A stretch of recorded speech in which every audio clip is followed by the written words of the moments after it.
Hello दोस्तों, आज की हमारी कहानी है पत्नी का रिश्ता समझाती। ये कहानी हर पति को ज़रूर पढ़नी चाहिए। बस अभी 1 महीने पहले की तो बात है। घर के पिछले भाग में माटी डालने का और प्लांट्स लगाने का काम दीपक और कला इन पति पत्नी के जोड़े को दिया था। पहले दिन दोनों आए, दोनों ने खूब अच्छा काम किया।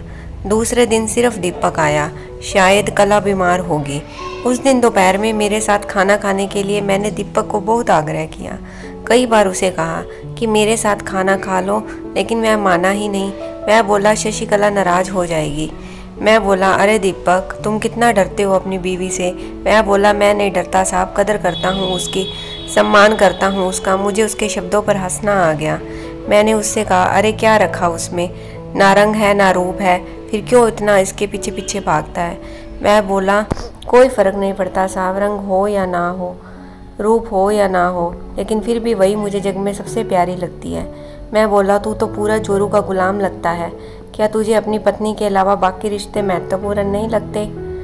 उसने शांति से जवाब दिया, देखिए साहब, माँ बाप तो भगवान होते हैं तो उनकी पूजा करनी चाहिए। भाई बहन का रिश्ता तो जन्मजात होता है और दोस्ती का नाता तो सिर्फ काम या मतलब के लिए होता है, और बाकी सारे संबंधी मतलब के लिए ही होते हैं। अब देखिए, जैसे कि आपका और मेरा नाता भी काम और पैसे का ही है ना। लेकिन साहब, पत्नी हमारी कोई नज़दीकी रिश्तेदार तो होती नहीं है, फिर भी वह अपने सारे संबंधों को छोड़कर हमेशा के लिए हमारी हो जाती है और हमारे हर सुख दुख में, हर दिन रात में, हर ऋतु में हमारा साथ देती है। आप मानो या ना मानो, पत्नी सिर्फ एक रिश्ता नहीं है, वो कई रिश्तों का भंडार है। जब वह हमारी हर इच्छा पूरी करती है, हमारी देखभाल करती है, हमको लाड लड़ाती है, तब वह किसी माँ की भूमिका निभा रही होती है। जब वह हमें अपनी वर्तमान परिस्थिति की समझ देती है और जब हम अपनी कमाई उसके हाथों में ला कर देते हैं, तब हमें विश्वास होता है कि वह उसका सही इस्तेमाल करेगी और हमारे साथ कुछ बुरा नहीं होने देगी। तब वह बाप की भूमिका निभा रही होती है, और यहाँ तक कि अपने बच्चों को छोड़कर भी जब हमारी बाहों में आती है तो वह हमारी पत्नी, प्रेमिका, हमारी जान, हमारा श्वास बनती है। अब आप ही बताइए साहब, अगर मैं उसकी इज्जत करता हूँ, उसकी कदर करता हूँ, तो क्या मैं कोई गलत काम करता हूँ। और वैसे भी पत्नी सिर्फ अपने पति के लिए अपना घर छोड़कर अनजाने घर आती है, और बाकी के रिश्ते तो परिस्थिति के हिसाब से निभा जाती है। देखिए साहब, मैं ज़्यादा पढ़ा लिखा तो नहीं हूँ, लेकिन ज़िंदगी ने मुझे इतना ज़रूर सिखाया है कि रिश्तों का मतलब एक दूसरे की कमियों को पूरा करना होता है। नहीं तो अगर आप बिना कमियों वाले किसी इंसान को ढूंढने बैठोगे तो ज़िंदगी भर अकेले रह जाओगे। देखिए साहब, बीवी अगर धरती बनकर इतना बोझ उठा सकती है, अपनी तपस्या की अग्नि में तप सकती है, तो पति को भी शांत और उतना ही बड़ा विशाल आसमान की तरह बनना पड़ेगा, जो उसे समय समय पर प्यार की बारिश से भिगोता रहे।